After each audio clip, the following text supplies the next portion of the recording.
A sua exposição é muito interessante no que você relaciona a origem da escola, o papel da escola, as críticas feitas, né, à esquerda, vamos dizer assim, ou que a direita faz, a esquerda nessa relação de doutrinação, etc. e tal. Eu achei fantástica toda essa costura que você consegue fazer entre os diversos pontos de vista, as perspectivas, eu acho massa.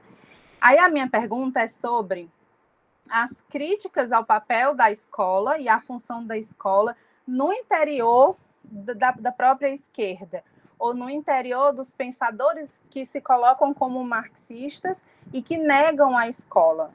Esse grupo já discutiu várias vezes sobre isso, sobre a perspectiva do Sérgio Lessa, do Ivo Toné, do Lazzarini, as críticas que o Saviani recebe, né? Até a gente brinca assim que ninguém é mãe de Ná para adivinhar se no comunismo vai ter ou não vai ter escola. Mas a gente quer saber o que a gente faz com a escola hoje, no interesse de construir uma sociedade comunista, né?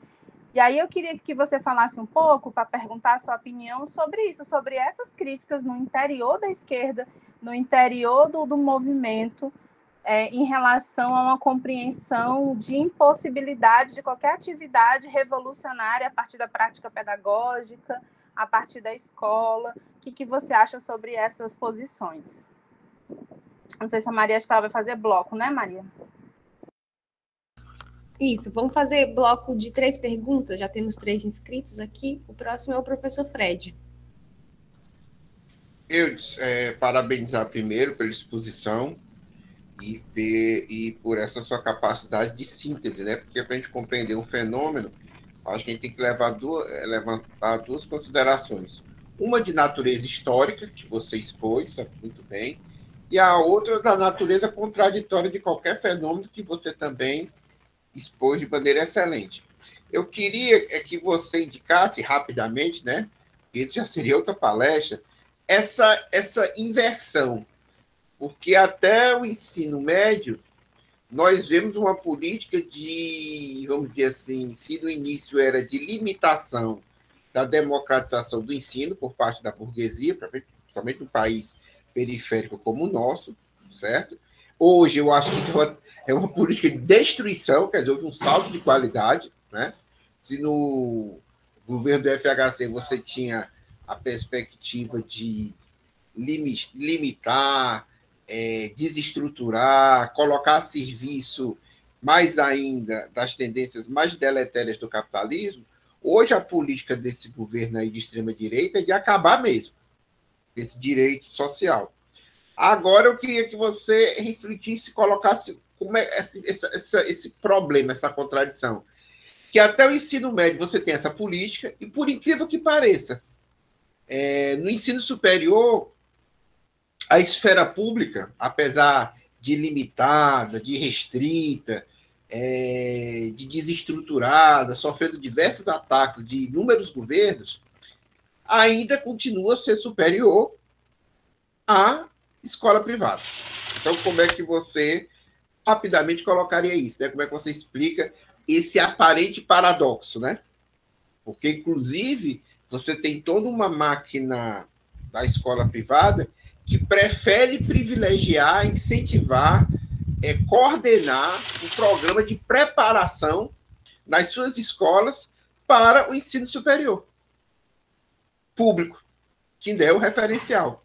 Ou então, por exemplo, né, para o Instituto Rio Branco, as escolas militares, quer dizer, né, acho, sei lá, um percentual significativo da pesquisa mesmo feita no Brasil é na universidade pública. Então, seria essa a minha pergunta.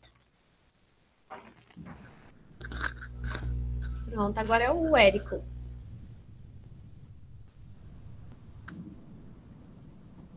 Boa tarde, colegas de classe, boa tarde, Eudes. O Eudes, na fala dele, eu gostei muito, e ele, como dia de costume, a gente associa o nascimento da escola ao nascimento, pelo menos assim, a escola ganha um grande impulso na era industrial do capitalismo, né? Há uma necessidade, né, do capitalismo de empurrar uma boa parte, inclusive mulheres e crianças, para um tipo de ensino que vai ser necessário para extrair mais-valia. Né? E o Eudes, na última parte, ele começou com isso, e na última parte ele fala o seguinte, né? Você fala assim, a reforma do ensino médio, se associar a reforma do ensino médio e a reforma trabalhista, que eu acho muito justo, muito correta essa associação, é que para entender, inclusive, as transformações do mundo da escola, né, é necessário entender a precarização, a urbanização, a uberização da classe trabalhadora, do trabalhador, e a preparação de uma escola que esteja associado a esse tipo de trabalhador bem precarizado, que se vira, etc. e tal. Eu queria introduzir um elemento e queria saber o que tu pensa disso, Eudes, e compartilhar aqui com os demais. Né? O Eudes fez referência a... Érico, você pode falar um pouquinho mais alto ou um pouco mais próximo do microfone? Está muito baixinho para mim. Tudo bem. Você entendeu até aqui? Deu para escutar? Tá. Então, você fez referência e fez comparações às escolas na França e no Brasil, né? Agora existe um debate muito grande também, comparando a escola brasileira e a escola nos Estados Unidos. Saiu um livro que está bastante lido agora, posso não concordar com muita coisa que ele diz, mas é interessante o debate que ele faz, que é o emburrecimento programado, né? E eu queria tentar ver o que você pensa disso, uma vez que e o marxismo faz isso, ele associa o impulso que a escola teve com a era do capitalismo industrial ao retrocesso que a escola tem hoje no Brasil e também nos países capitalistas avançados, não todos, mas em grande parte, dado a desindustrialização ocidental, dado a financiarização dos últimos 50 anos da economia, particularmente da economia ocidental, uma transferência, né, de boa parte, também não todo, mas de grande parte da economia industrial capitalista para o Oriente, e, simultaneamente, concomitantemente e combinado, a financiarização do Ocidente capitalista.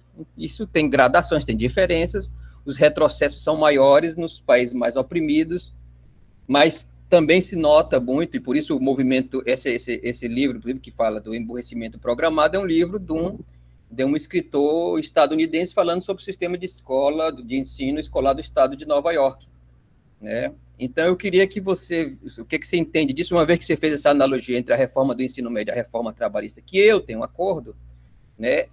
Num ponto de vista mais amplo, a questão da desindustrialização, da financiarização que nós sentimos nos últimos 50 anos, e os retrocessos e a crise no sistema de ensino. Tem outras coisas que eu queria dizer, mas é basicamente isso, para não tomar o tempo dos outros. Pronto. Pode ficar à vontade para responder, professor. Aí depois a gente vai para mais um bloco, tá bom? Aí quem quiser falar já pode levantar a mão, que vai ficar aqui na ordenzinha que vocês forem levantando, tá bom? Como nós estamos aqui numa conversa um pouco, digamos, uma conversa mais ou menos informal, né? Que não significa que a gente não tenha que ser rigoroso, mas, assim, o ambiente nos permite responder as coisas, discutir as coisas com certo grau de especulação, né? Tem aquela obrigação de dar uma resposta acabada, redonda, né? Então, assim, são 3 questões que talvez exigissem outras sessões para a gente discutir. Então, vou dar alguns toques do que eu penso sobre as 3, sem pretensões, sem muitas pretensões, tá? A questão que a Carla coloca. Veja, me parece que é algo... Me parece, pode ser que não seja, né? que é algo consolidado do ponto de vista do marxismo, né? O que distingue o marxismo das várias formas de anarquismo e o movimento operário constituído a partir dos anos de 1840, né? Do movimento espontâneo dos ludistas que o antecederam, né? Me parece que nesse âmbito está consolidada a ideia de que a edificação do socialismo está numa relação de superação, portanto, de incorporação de vários aspectos, né, da sociedade capitalista mais avançada, né, da civilização industrial mais avançada. Nós não vamos construir o socialismo sob os escombros, digamos assim, do aparato produtivo que a burguesia constituiu até aqui, né? Mas, ao contrário, a partir dele, né? Tem uma passagem do livro A Revolução Permanente, em que o Trotsky ele faz uma breve discussão de alguns parágrafos sobre essa questão, né? O ponto fundador, o elemento que funda a possibilidade do socialismo é justamente o último patamar de desenvolvimento industrial legado pela sociedade burguesa. De alguma maneira, eu faço um paralelo entre isso e o mundo, digamos assim, a esfera espiritual, né? A esfera intelectual, onde se inclui a esfera da educação, não é?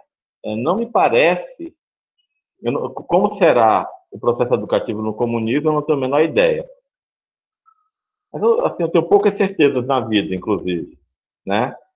Não sou uma pessoa de muitas certezas, não.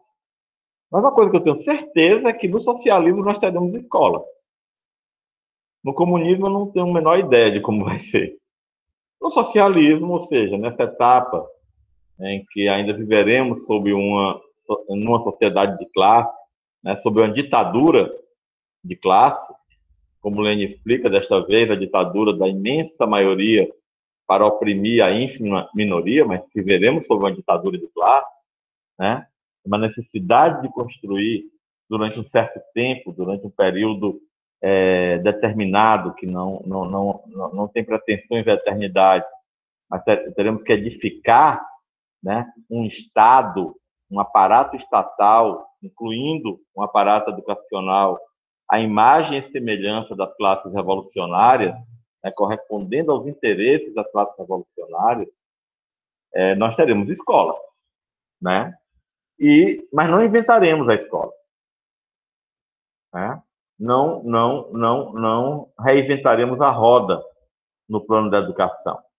Nós vamos partir de um certo patamar, né, deixado pelo período de domínio da burguesia no campo escolar, minha opinião, né? Obviamente que a contradição que nós vivemos hoje é exatamente que para o Fred, a pergunta do Fred, ela já traz embutido uma resposta, né? De certa maneira, porque se no seu processo ascendente, né? No processo ascendente, num ritmo e num processo que foi desigual, bastante desigual, embora combinado, mas bastante, o elemento desigual é um elemento muito enfático nessa equação, né? A burguesia foi obrigada a constituir escolas e redes escolares, inclusive grandes redes escolares públicas, né? Às quais acorreram, inclusive, famílias e membros das classes não proletárias, eu não digo da burguesia, né? mas de classes não proletárias, né? A escola francesa é uma escola que acolheu amplamente a pequena burguesia.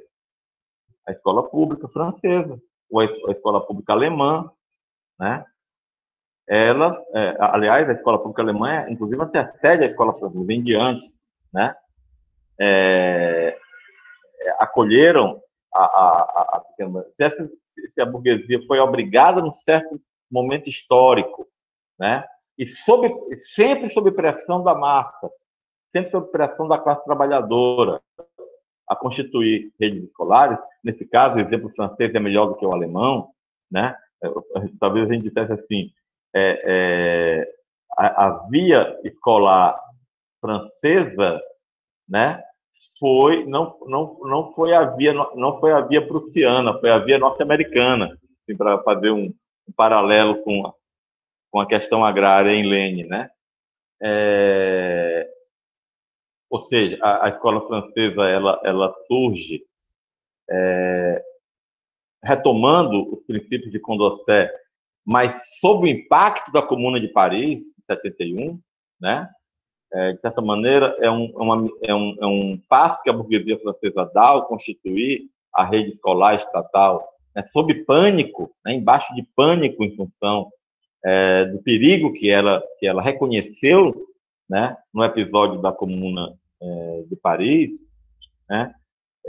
O fato é que hoje, né, a burguesia é obrigada a fazer um movimento contrário a isso daí, né, um movimento de desconstrução da própria escola, né, que ela construiu, das próprias redes escolares construídas no âmbito, embora no âmbito contraditório, da luta de classes, da pressão dos trabalhadores, né, no âmbito da sociedade de classe, mas a escola burguesa, né, a escola que corresponde à estrutura do Estado burguês, né.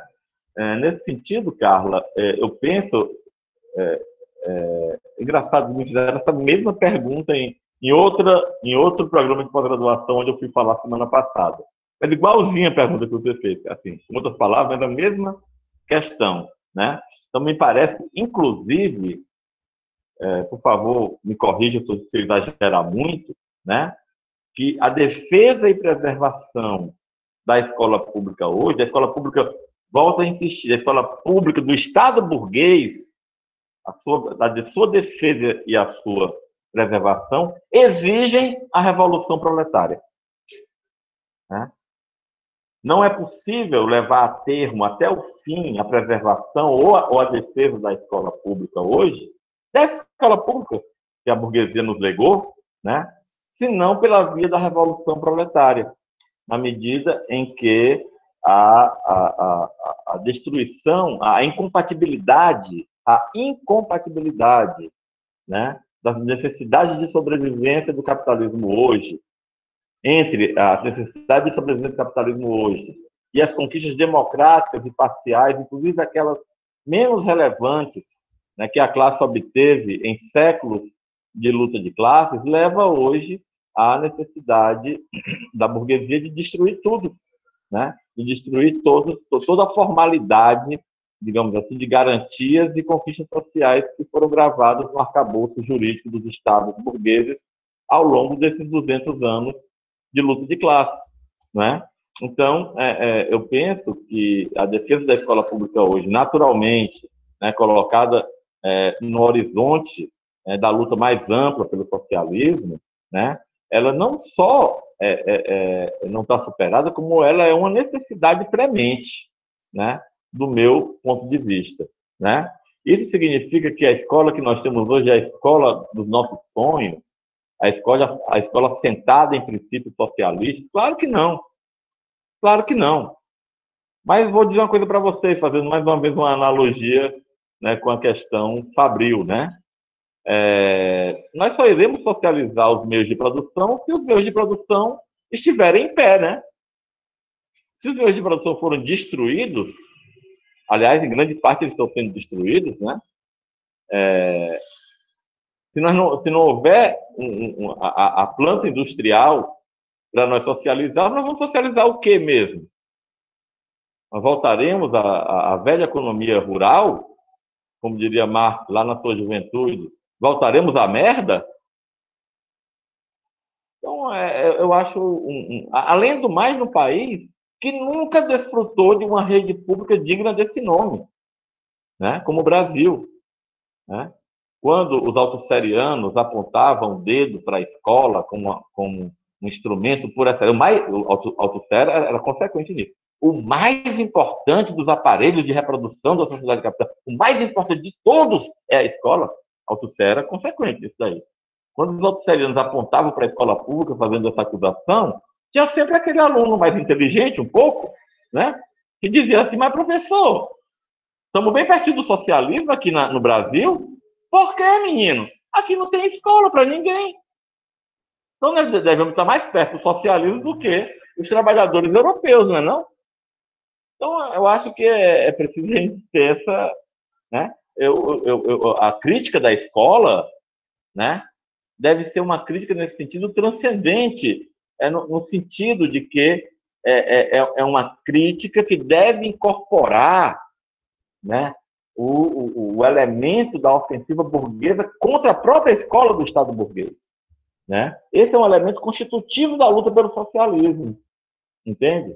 Então, todos aqueles que, sob argumentos ideológicos abstratos, apontam o dedo contra a escola e concluem pelo abandono de sua defesa, neste âmbito em particular, estão abdicando da própria luta pelo socialismo, na minha maneira de enxergar. Né? O problema que o Fred coloca é justamente o problema do país atrasado, né? da nação atrasada. Né? A burguesia reservou para a educação dos seus filhos e das camadas superiores da pequena burguesia, né? Das camadas superiores da burocracia de Estado, etc. Né?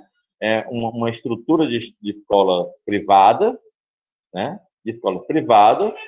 Né? Mas considerou que o Estado é que tinha que assegurar a formação profissional, né? De nível superior. Né? E nós temos no Brasil, então, um lugar... Agora, acho que tem nesse esquema, sabe, Fred, eu acho que tem uma certa... Como é que se diz? Uma certa mistificação, não é? Porque, assim, de fato, né, há uma rede de caras escolas privadas que visam a levar seus alunos para conquistar a vaga nas instituições públicas, sejam elas as universidades, sejam elas as escolas militares, seja ela o Instituto Rio Branco. Muito bem, é verdade. Né? Mas isso também tem um elemento que a gente precisa levar em consideração. O fato é que, por isso mesmo, a burguesia não achou útil, né, constituir um aparato de ensino superior universal e de massas. Né? Ela restringiu o máximo que pôde a constituição da universidade e das instituições de ensino superior públicas, né? Estritamente para as suas necessidades. Né?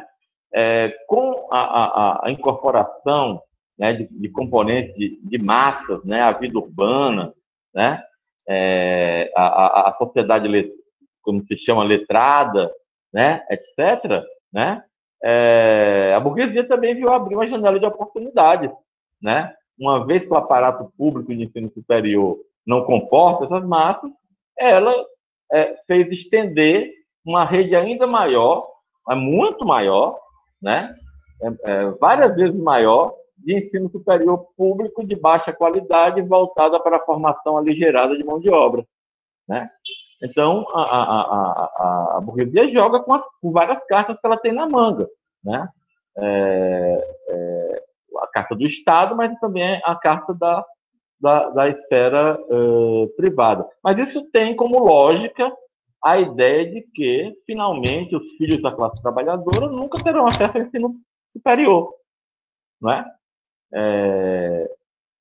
E no último período, né, no movimento que é contraditório, porque houve um movimento de massas, queda da ditadura nos anos 80, o surgimento de grandes organizações operárias, etc., né? O que o sociólogo chama de um fenômeno de associativismo no Brasil, blá, blá, blá, blá, blá.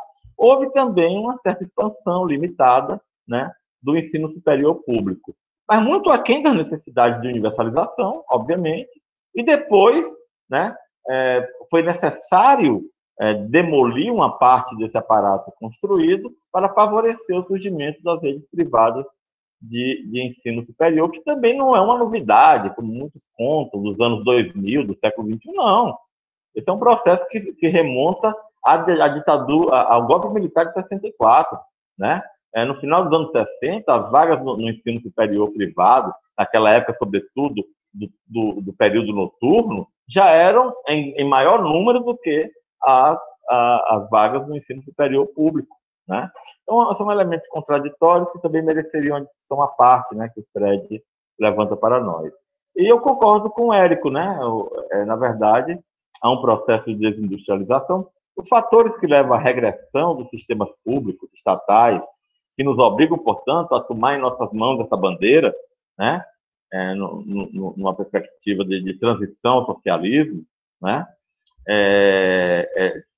Tem vários fatores. Eu concordo com o Érico que o fator essencial é o processo de desindustrialização, né?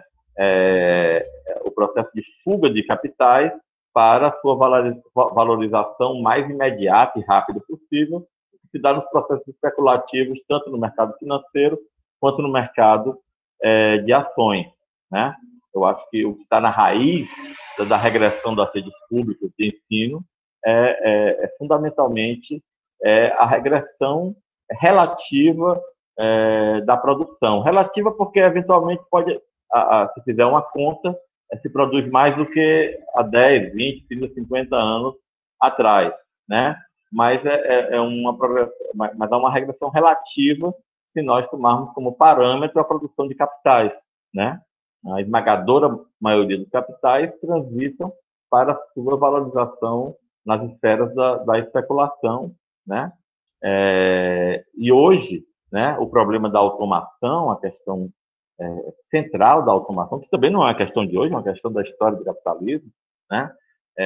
O seu salto ao controle do trabalho, né, por aplicativos, pela inteligência artificial, pelos processos digitais, né, conduzem a uma nova leva de desqualificação em massa, né, e uma concentração de qualificação numa camada cada vez mais restrita de trabalhadores altamente especializados, né? Então, isso tem um elemento, tem um rebatimento muito forte sobre a existência, desenvolvimento e permanência das redes públicas de ensino, né? Mas, de maneira geral, eu entendi a fala do Érico mais como um comentário, uma observação, com o qual eu tenho acordo.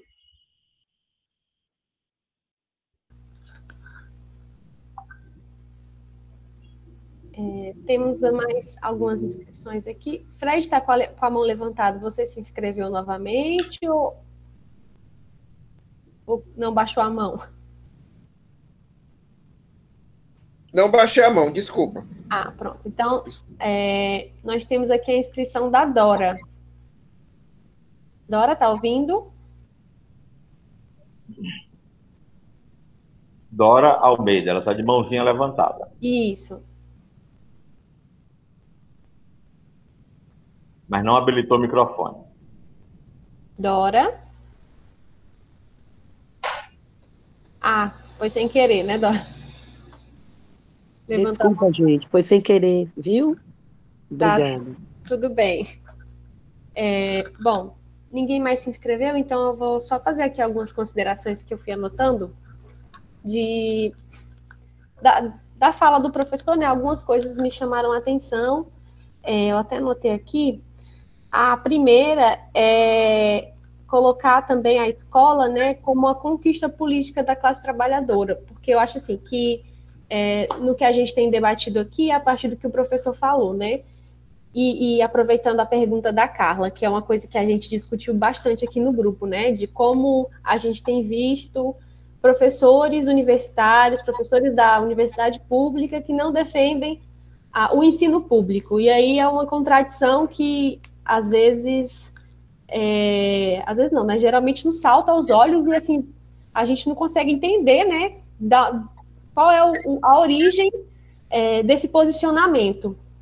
Eu acredito que se não levar em consideração que a escola é também uma conquista política da classe trabalhadora, eu acho que acaba se indo por esse caminho de não defender o ensino público, de enxergar na escola apenas essa reprodução da sociedade capitalista e que a escola não contribui, né? Quando muitos de nós viemos da escola pública, né, do ensino público, e estamos numa universidade pública. Outra coisa que eu achei muito interessante da fala do professor é a escola com esse objetivo de romper, né, com o modelo da educação familiar, dessa educação do senso comum, né, que é do aluno que vem de casa e traz essas concepções, esses conhecimentos de casa, né, da rua, desse processo formativo informal, digamos assim, né? E aí, quando o professor fala que a escola ela tem aliás, as críticas, né, que a escola sofre hoje, ela tem como, digamos assim, pilares, né, um pilar ideológico, econômico e também da fiscalização. Eu entendo que nesse pilar da ideologia tenta-se, né, fazer com que a escola não rompa com o senso comum, que ela apenas dê continuidade, né? E eu acho que, no momento atual, a gente vê muito a defesa de que a família tem que decidir, por exemplo, os rumos da educação, no sentido de tomar para si, né, o processo educativo dos filhos, né? Nesse processo aí do homeschooling, que está em discussão, né? Mas não tem uma coisa muito concreta, né? Digamos assim, muito, muito desenvolvida. E eu acho que nessa perspectiva do homeschooling, é essa tentativa de não romper, né? E aí, a serviço de quem está essa não ruptura, né, do senso comum para a construção, o desenvolvimento de uma consciência filosófica. Aí eu queria que o professor falasse um pouco sobre isso, sobre esse papel da escola enquanto a ruptura do senso comum e de como isso hoje é tentado, né, se tenta retirar, né, da escola. Pensando também no que a Carla falou do papel da escola, da função social da escola.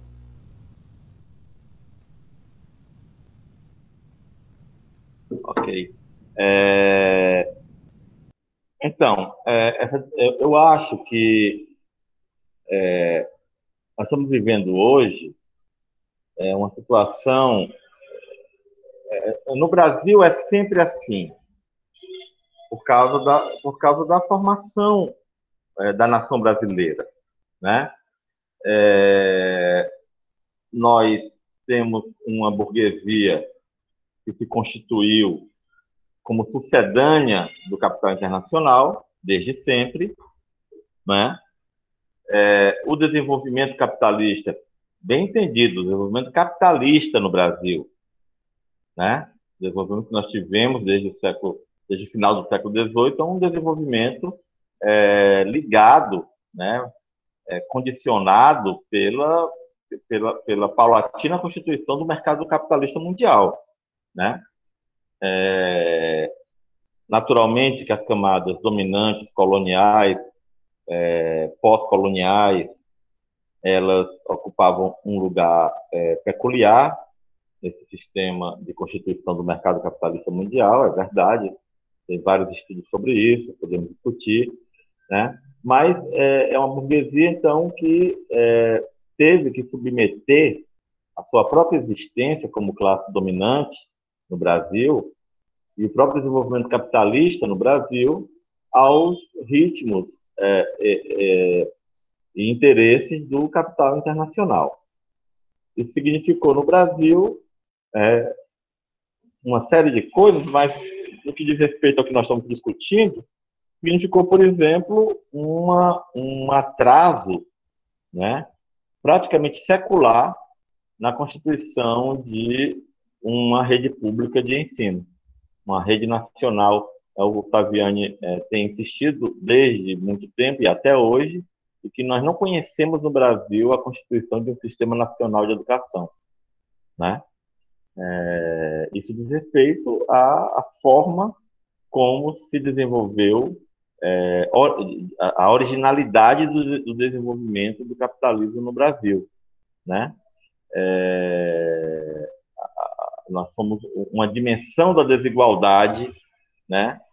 do desenvolvimento combinado do capital em todo o planeta, né?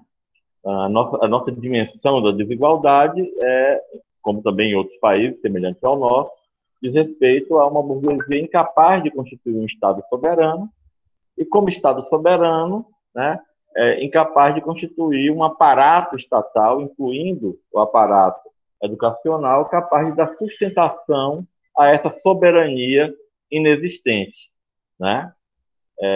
Isso diz respeito à educação, tanto nos seus níveis elementares e básicos, como no nível superior, diz respeito à soberania científica, à soberania tecnológica, né? A pandemia deixou isso assim absolutamente a nu, absolutamente revelado, né? Um país que não tem um mínimo grau de soberania científica e, portanto, não tem um mínimo grau de soberania tecnológica, né? Ninguém falou, assim, virou uma certa curiosidade, uma peculiaridade, algo quase anedótico, né? O fato de que o Butantan está produzindo uma vacina brasileira. A vacina brasileira é tratada, aí só o Fred vai saber do que eu estou falando, é tratada quase como o surgimento do carro de Fórmula 1 brasileiro, o Copersucar, nos anos 70. Você lembra disso, Fred? Quase como uma curiosidade, uma peculiaridade nacional, né? Mas, de maneira geral, todo o raciocínio das classes dominantes acerca das vacinas, né, é o da subordinação completa aos ditames da Big Pharma, né, da grande indústria farmacêutica transnacional, né? Inclusive, eles contam, né, a imprensa conta como se fosse grande vantagem. Olha, nós compramos a vacina, mas eles transferiram tecnologia para nós, para a gente saber fazer aqui no Brasil. Eles contam como se fosse uma grande vantagem isso, né? Então, diz respeito a essa condição, entende, Maria, do desenvolvimento específico do Brasil como um país que tem um lugar determinado, né, na hierarquia do sistema capitalista internacional, não é? Nós não vamos deixar de ser isso enquanto perdurar o capitalismo, né? E afirmar isso não significa que nós não lutemos, inclusive, pelas demandas nacionais, democráticas, de soberania, mesmo sabendo que elas só poderão ser atingidas numa substituição das atuais relações de produção por relações de produção socialistas, né? Bom, nesse sentido, nós temos uma situação em que... Por que eu voltei a essa questão? É para dizer que nós estamos vivendo os processos de desconstrução, por exemplo, dos serviços públicos, por exemplo, da educação pública, antes que esses processos tenham se completado no Brasil, né? O que é um drama nos países europeus de desconstrução de suas redes públicas, para nós é uma tragédia, é outro gênero teatral, não é? É outro gênero teatral, né? Eles viviam um drama, nós vivemos uma tragédia de um sistema público de ensino que é levado ao desmonte antes mesmo de ter atingido a sua maturidade organizacional, né, a sua maturidade como serviço público universal, de qualidade, etc. Né? Então, a nossa situação é mais do que dramática, né? Passa do gênero dramático para o gênero trágico, né? Em função de vivermos os ataques contra as conquistas sociais num país onde tais conquistas sociais, né, não se desenvolveram suficientemente, né, não se consolidaram como em alguns países europeus, né? Mas mesmo nos países europeus é bom que a gente tenha clareza de algumas questões, né, gente? Esse desenvolvimento não é uma função natural, automática do desenvolvimento do sistema capitalista, né? O sistema de aposentadorias, para não falar de educação, que é anterior, né? Feito, como eu disse, sob o perigo que a burguesia sentia da Comuna de Paris. Mas o sistema de aposentadoria francês, por exemplo, ele é produto do ascenso revolucionário das massas no pós-Segunda Guerra Mundial, né? A expropriação do capital numa série de países do leste europeu, né? O desenvolvimento muito violento da mobilização operária, sobretudo da indústria automobilística, né? Ao final da Segunda Guerra Mundial, no imediato pós-guerra, na Alemanha, na França, em outros lugares, né? Que empurrou a burguesia a fazer a concessão do sistema previdenciário bastante avançado que os trabalhadores franceses conquistaram nesse período, né? Que eles chamam de pensões de 46 ou aposentadorias de 46, que foi conquistado em 1946. Mas eles agora estão desmontando isso, né? Numa etapa que não é marcada por um ascenso global da Revolução Proletária, ao contrário, é marcada por uma defensiva da classe operária, de maneira mais geral, que não significa que não haja ofensivas aqui e ali, né? Que não seja possível passar a ofensiva num lugar ou no outro, mas, de maneira geral, uma situação histórica de defensiva. A burguesia, numa situação econômica, para ela mesma dramática também, né? Busca compensar isso destruindo o financiamento público das conquistas sociais, né? O portanto, destruindo as próprias conquistas sociais, né? Isso ocorre na Europa, isso ocorre no Brasil numa situação mais difícil, né? Numa situação ainda mais trágica, né? No sentido de que nós vemos avançar uma desconstrução do ensino público, né? No país onde o ensino público não se consolidou, né? Não teve a oportunidade de se consolidar em função das contingências, das peculiaridades da desigualdade do desenvolvimento capitalista brasileiro, né? Uma palavra sobre o problema, voltando ao problema dos conteúdos escolares.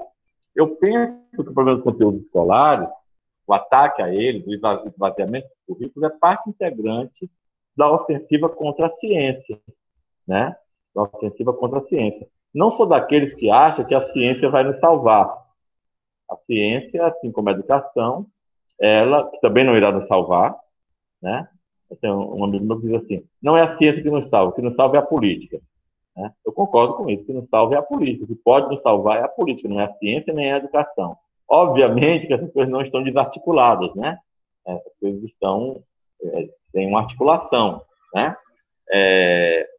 Mas vivemos hoje no Brasil, a burguesia precisou instalar um governo, né, digamos assim, com características altamente regressivas, né, para manter as suas próprias necessidades, né, para responder às suas próprias necessidades.